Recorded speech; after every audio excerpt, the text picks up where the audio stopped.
Convened in 2014, the Lake Region Economic Bloc, or Lreb, is a beacon of hope for the communities surrounding Lake Victoria. By leveraging the region's economies of scale, Lreb aims to transform the socio-economic landscape through sustainable utilization of shared resources. Strategically located, Lreb encompasses counties within the Lake Victoria Basin, including Bomet, Bungoma, Busia, Homa Bay, Kakamega, Kericho, Kisii, Kisumu, Migori, Nandi, Nyamira, Siaya, Trans Nzoia and Vihiga. Together, these regions are rich in agriculture, producing some of the finest tea, sugar, maize, bananas, milk, cassava, coffee, edible oil crops, among others. Fishing industry is also core to the livelihood of its people. The block is different. Some parts are dry, but majority of our block are food-producing counties. As you are aware that it is the largest block in the country with a population of about 14 to 15 million. And when you look at the block, the truth of the matter is that it is where you have sugar. I doubt there's anybody in this country who does not take tea. Majority take tea with sugar. And therefore you can as well ask yourself, where does tea come from? From this block. Sugar comes from this block.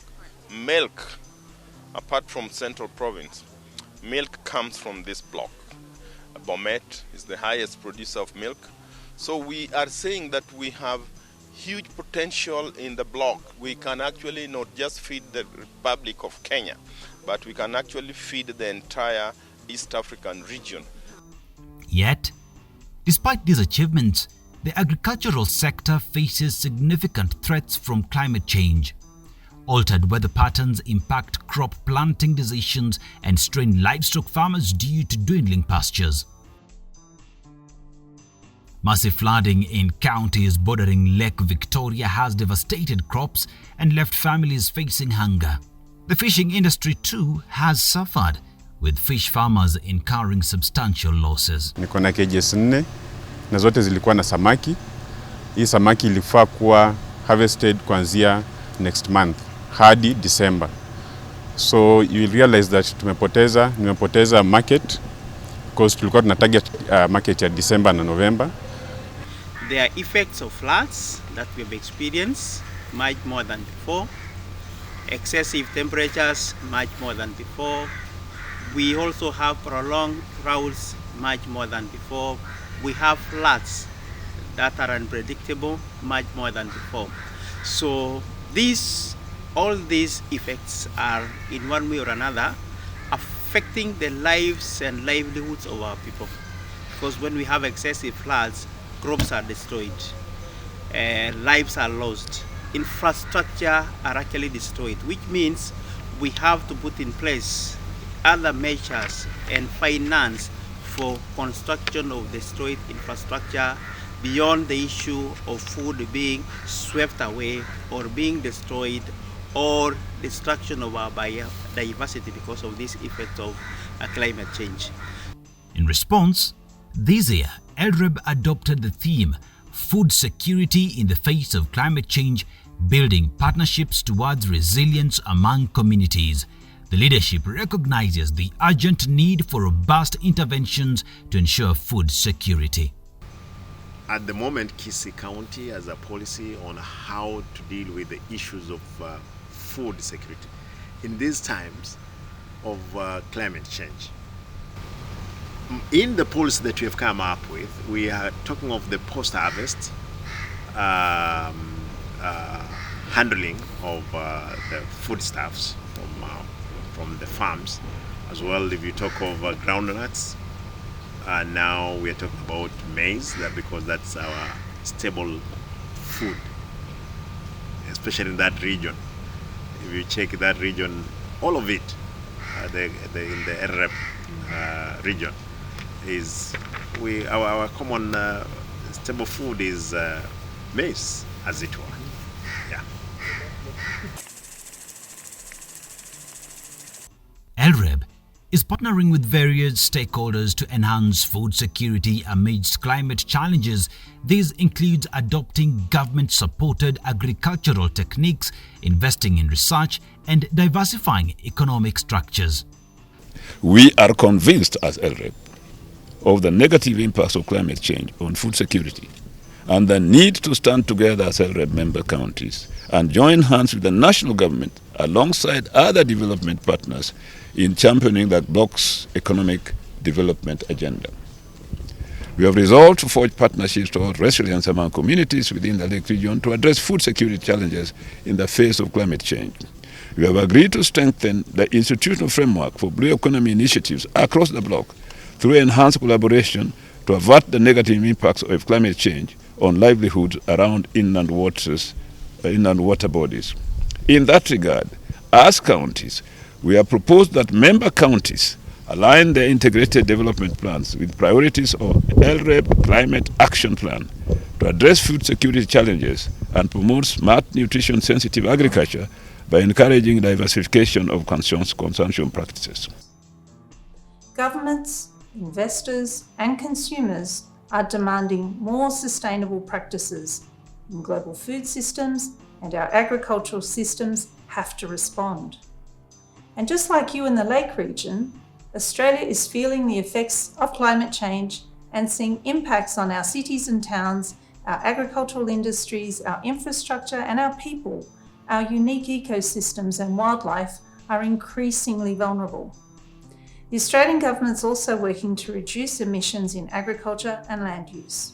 We're supporting policies and programs that improve greenhouse gas accounting, foster on-the-ground action and drive long-term research in this sector. What that means is we must concentrate on resilience. We've got to future-proof the economies of the Lake region. We've got to invest in climate-smart agriculture. We've got to invest in climate-smart infrastructure so that the brand new highways that are enabling Kenya's development don't get washed away in the next torrential rains, so that the harvests that will drive the agriculture that can be the bedrock of that trade that we're talking about isn't dependent on the fickleness of an ever-changing climate. I think you've made great strides already in promoting that kind of resilience in agriculture, in infrastructure, in industry, and in many other areas. But I would exhort you to do more.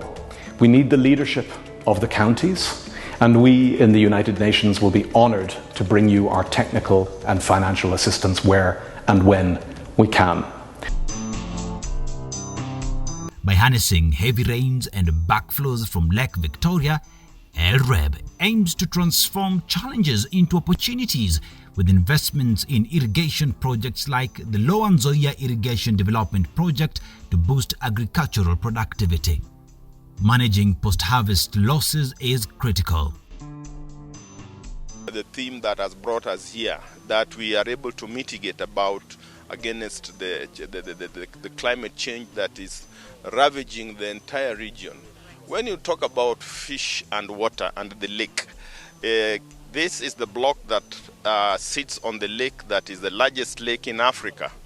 And well utilized, with that lake is enough to make us feed the entire block and the entire region. In terms of activities within the lake, we can enhance the lake to be a tool to galvanize the entire region in terms of water transport. And transport is not just human transport, but transport in terms of oil movement of goods within the three countries. So really, we have the potential. Lreb's commitment to county aggregation and establishing industrial parks in Busia, Homa Bay, Migori, Nandi, Nyamira, Bungoma and Siaya will enhance the value chain, reducing waste and improving livelihoods. Adopting renewable energy solutions such as solarization will lower production cost and help stabilize food prices. To ensure sustainability in the fishing sector, Comprehensive research is needed to address the seasonal loss of oxygen in lake waters. Promoting fish caging is essential for the blue economy. A population of 300 million people, if you look at it, it's one of the most potential area within the African continent.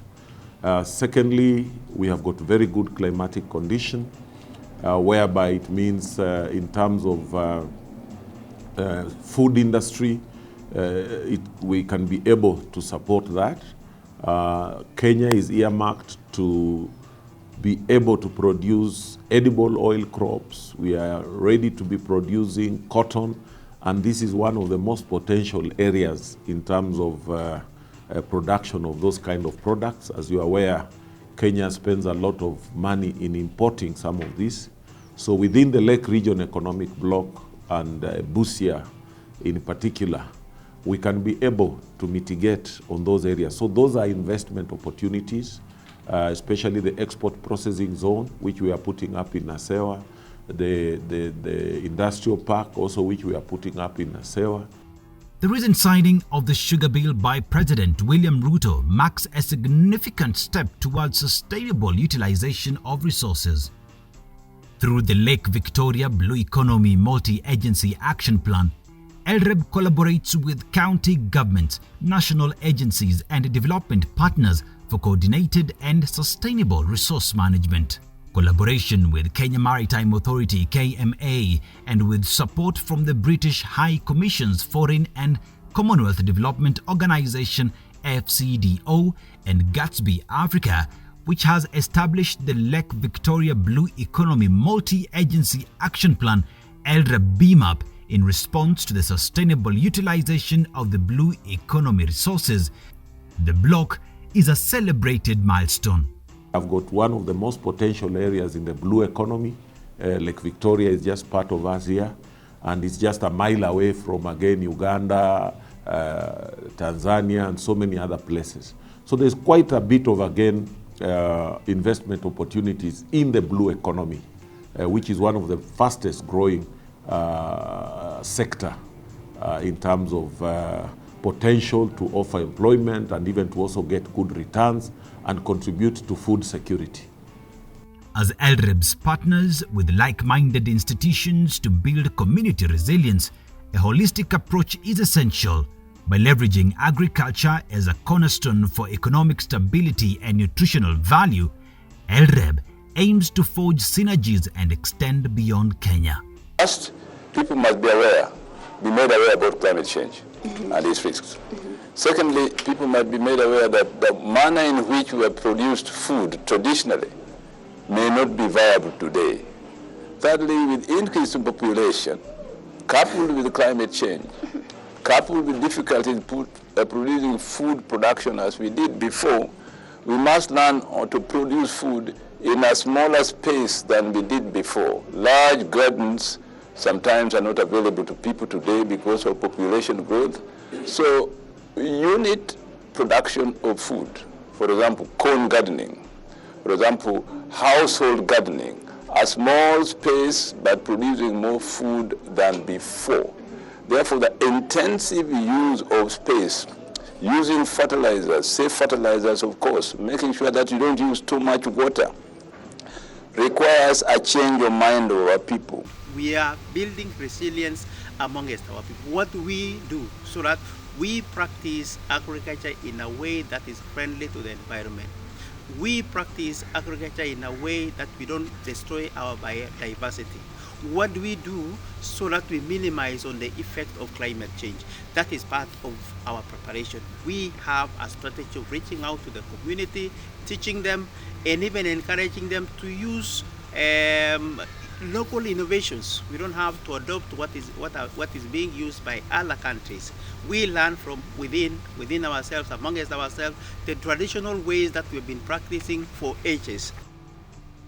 Our vision as a region is something that we must sit, and out of this summit, we must come up with a proper mechanism on how we can be able to get the food which is there, other regions don't produce, we can give them up. Technology that we can be able to come up with from our region or the bloc, so that we can be able to benefit other blocks. And I want to, at this point, the most active block, economic block, is the Lake Region Economic Block. The future of the Lake Region Economic Bloc is bright as it commits to allocating at least 10% of budgets to support agriculture, ensuring that its communities thrive amidst the challenges of climate change. Together, we can cultivate resilience.